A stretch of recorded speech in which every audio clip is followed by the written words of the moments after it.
Assalamualaikum warahmatullahi wabarakatuh. Selamat sore semuanya. Selamat datang kembali di Siniar Sandy. Kemarin gue udah ngebahas soal 3 orang pertama yang gue kenal di FISIP UIN Jakarta. Nah, di kesempatan kali ini gue juga masih akan membawa angka 3 nih. Tapi bukan membahas 3 orang ya. Di video kali ini yang akan gue bahas adalah 3 anggapan negatif soal UIN Jakarta sebelum gue masuk ke sini. Oke. Jadi jujur aja, UIN Jakarta itu adalah perguruan tinggi yang benar-benar baru di telinga gue tuh ya. Jadi dulu tuh gue tuh cuma tahu beberapa perguruan tinggi aja ya. Kayak ya itu loh yang 3 besar, UI, UGM, ITB. Gue taunya cuma itu dulu. Tahu sih perguruan tinggi lain, cuma gue sama sekali nggak tahu soal UIN Jakarta. Pertama kali gue tahu UIN Jakarta itu waktu gue mau kuliah, waktu gue mau daftar SBMPTN ya UTBK. Gue tuh kan nyari perguruan tinggi mana aja yang ada jurusan sastra Inggrisnya, dan pada akhirnya gue pun nemu UIN Jakarta. Nah, UIN Jakarta ini kan singkatan dari Universitas Islam Negeri ya. Nah, dari situ gue langsung punya tebakan nih, gue punya anggapan negatif. Gue tuh mengira kalau UIN Jakarta itu adalah tempat yang konservatif, oke? Jadi, konservatif itu bukanlah hal yang buruk ya. Cuma begini loh, di Indonesia ini akhir-akhir ini tuh ada banyak sekali isu-isu negatif mengenai kelompok konservatif, utamanya kelompok konservatif berbasis agama ya. Nah, karena ada isu-isu kayak gini, gue pun jadi agak merinding gitu ketika masuk ke UIN Jakarta. Gue mikir, wah, gue sekarang masuk UIN Jakarta nih, berarti gue tuh bakal ketemu sama orang-orang, sama teman-teman, mahasiswa-mahasiswa, sama dosen-dosen yang konservatif, yang mungkin fanatik terhadap agama.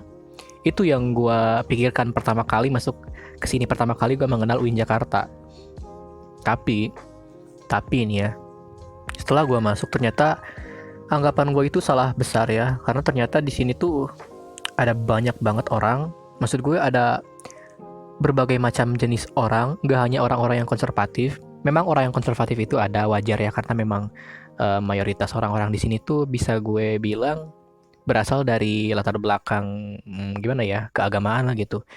Tapi ya nggak semuanya konservatif sih, ada yang moderat, ada yang sekuler, bahkan ada yang liberal juga. Segala macam orang tuh di sini ada ya. Jadi UIN Jakarta itu sama sekali nggak konservatif ya, sama sekali nggak konservatif.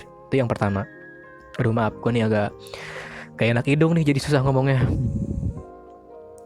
Nah, anggapan negatif kedua soal UIN Jakarta itu, dulu gue tuh mengira kalau di UIN Jakarta itu nggak ada kebebasan berpendapat.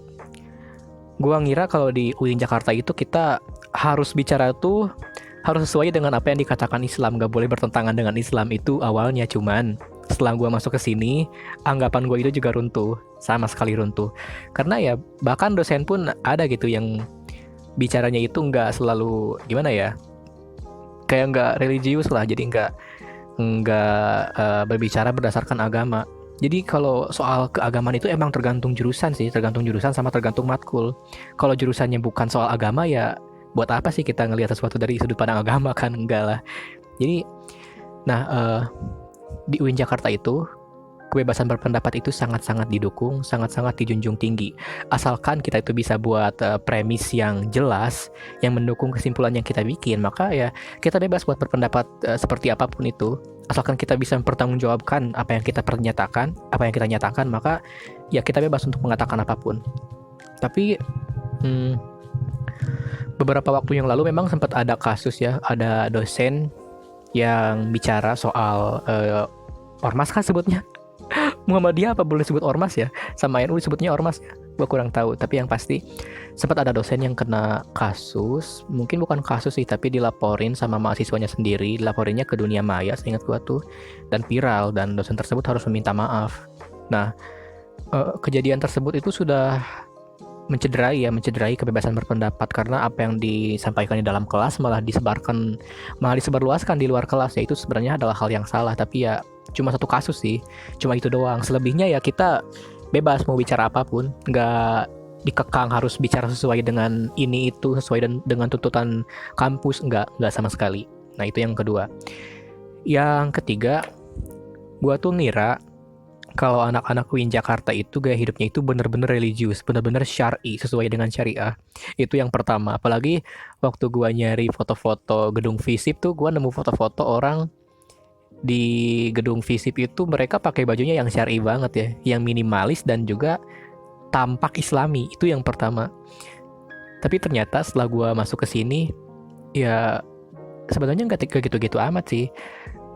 Orang-orang yang islami ya ada banyak lah, namanya juga kampus Islam kan, tapi nggak semuanya, banyak juga yang gayanya itu ya biasa-biasa aja, kasual lah gitu. Ada yang kalau di luar kampus tuh kelihatannya kayak bahkan kayak bukan orang muslim gitu kalau di luar kampus, tapi kalau udah ke kampus ya mereka kayak kayak muslim gitu, jadi menyesuaikan aja. Jadi kalau bicarain gaya hidup ya, kita nggak bisa bilang UIN Jakarta ini bener-bener islami, bener-bener syar'i gayanya itu. Karena memang iya orang-orang yang masuk sini sih nggak semuanya Islami ya, bahkan gue juga enggak ya, gue juga nggak begitu Islami orangnya. Eh ya itu sih, itu tiga anggapan negatif yang gue punya sebelum gue masuk ke UIN Jakarta. Tapi sekarang ketiga anggapan negatif itu udah nggak ada lagi ya, karena gue udah masuk ke sini dan gue udah ngelihat sendiri UIN Jakarta aku tuh kayak gimana. UIN Jakarta itu nggak konservatif. Lu mau liberal kayak mau sosialis, mau Ahmadiyah, mau kayak gimana pun tuh suka-suka lu. Di sini kita nggak beda-bedakan orang karena sudut pandangnya, karena pemikirannya enggak. Yang penting lu bisa mempertanggungjawabkan apa yang lu pikirkan dan apa yang lu pernyatakan. Terus yang kedua, apakah UIN Jakarta itu tidak mendukung kebebasan berpendapat? Itu salah besar. Di UIN Jakarta itu kita bebas berpendapat seperti apapun, asalkan kita kembali lagi harus bisa mempertanggungjawabkan apa yang kita katakan. Dan soal gaya hidup, UIN Jakarta itu sama sekali nggak memaksakan orang-orang untuk tampil Islami, kecuali kalau kalian tuh masuknya Fakultas Usuluddin ya. Karena di Fakultas Usuluddin itu memang khusus buat agama ya, ada jurusan tasawuf, ada jurusan Al-Quran dan tafsir, ada jurusan hadis. Jadi kalau Fakultas Usuluddin itu emang pengecualian ya, tapi kalau fakultas lain enggak ya, sama aja kayak yang lain, enggak begitu maksain kita buat tampil Islami.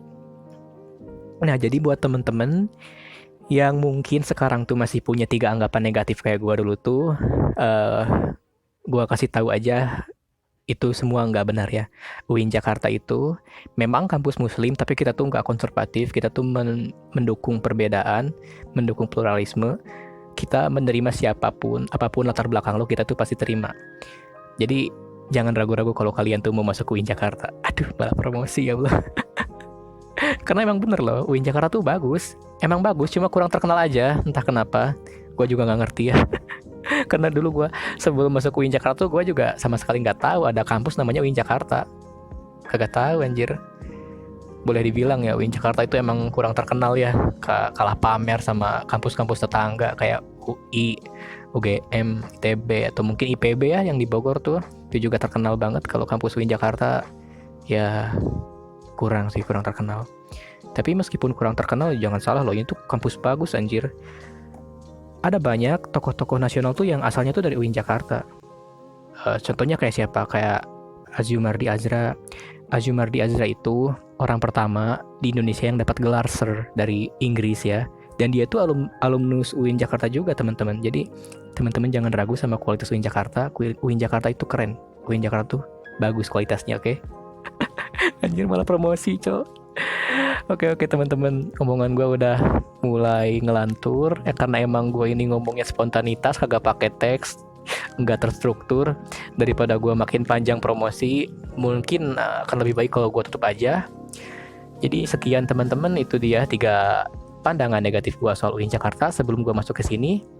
Mohon maaf apabila kualitas suara dan kualitas videonya kurang baik.